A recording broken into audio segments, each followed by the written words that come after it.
ले चलिए, मैं उनके प्रश्नों का उत्तर दूंगी।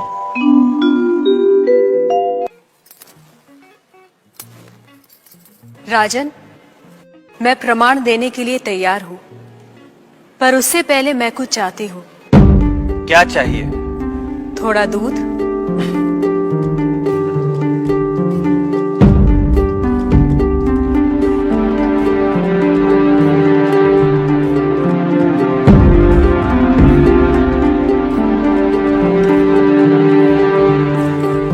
राजन, इस पात्र में आपको क्या दिखाई दे रहा है? दूध? क्या दूध के अलावा कुछ और दिखाई दे रहा है? नहीं। पर मुझे तो मक्खन भी दिखाई दे रहा है। क्या आपको मक्खन दिखाई दे रहा है?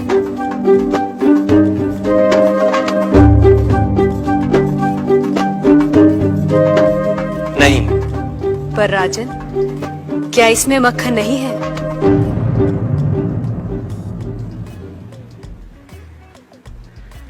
है। जैसे दूध के कण कण में मक्खन है, मक्खन के कण कण में घी है, वैसे ही ईश्वर सृष्टि के कण कण में भिन्न भिन्न रूपों में है, जो है पर दिखाई नहीं देता। जैसे दूध से मक्खन पाने के लिए उसे मथना जरूरी है, उसी तरह वेदांत के श्रवण, वेदांत का मनन और उसके निहितार्थ पर निरंतर ध्यान के द्वारा ही ईश्वर का अनुभव किया जा सकता है। राजन, क्या आपके पहले प्रश्न का उत्तर आपको मिल गया? मैं मान लेता हूं, पर वो किसे देख रहा है? किस ओर देख रहा है? क्या मुझे एक जलती हुई मोमबत्ती मिल सकती है?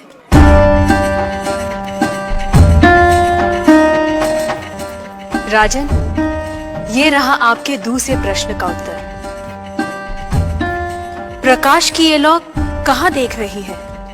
किसे देख रही है? ये सभी को देख रही है। सभी और देख रही है। राजन, जिस तरह इस मोमबत्ती का प्रकाश चारों ओर फैला हुआ है, उसी तरह ईश्वर की चेतना चारों ओर फैली हुई है, और उसी चेतना के कारण हम चलते हैं, बोलते हैं और सुनते हैं।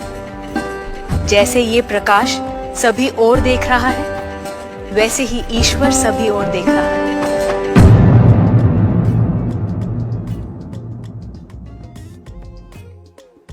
अब आपका तीसरा प्रश्न। वो इस समय क्या कर रहा है? राजन, इस समय मैं आपके प्रश्नों का उत्तर दे रही हूँ, इसलिए मैं तुम्हारी गुरु हूँ और तुम मेरे शिष्य। पर मैं खड़ी हूँ और तुम बैठे हो। यदि अपने प्रश्न का उत्तर चाहते हो तो तुम्हें मुझे अपना आसन देना होगा।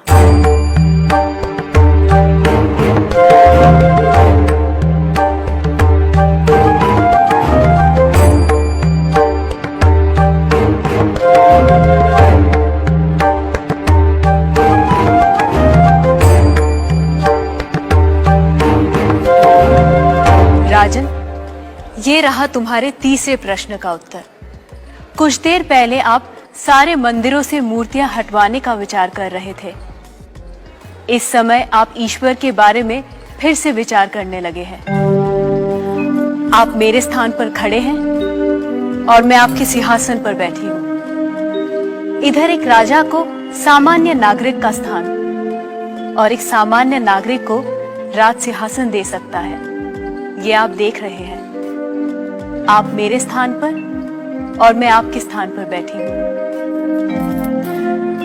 ईश्वर इस समय ये करवा रहा है, उस अनंत और असीमित शक्तियों के स्वामी जिसने ये सुंदर, अद्भुत, विस्मयकारी और महान संसार रचा है, जिसमें सूर्य, चंद्र, तारे, ग्रह, नक्षत्र अपने अपने स्थान पर स्थिर और गतिमान है, जिसके कण कण में एक व्यवस्था है। ऐसे शब्दों और ज्ञान से परे ईश्वर के लिए क्या संभव है? कहिए राजन, क्या मंदिरों से मूर्तियां हटवाई जाएं? मूर्तियां तो उस ईश्वर की प्रतीक है, उनका मूर्त रूप है। वह सर्वज्ञ, सर्वशक्तिमान, सर्वव्यापी ईश्वर सर्वत्र है।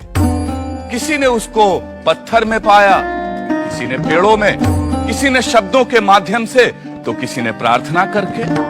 वही परमात्मा अनेक नाम, रूप और गुणों में व्यक्त होता है और कोई उन्हें अरूप और निर्गुण आत्मा के रूप में जानते हैं। ईशास्माद्वातः पवते ईशोदेति सूर्यः ईशास्मादग्निश्चेन्द्रश्च मृत्युर्धावति पंचम इति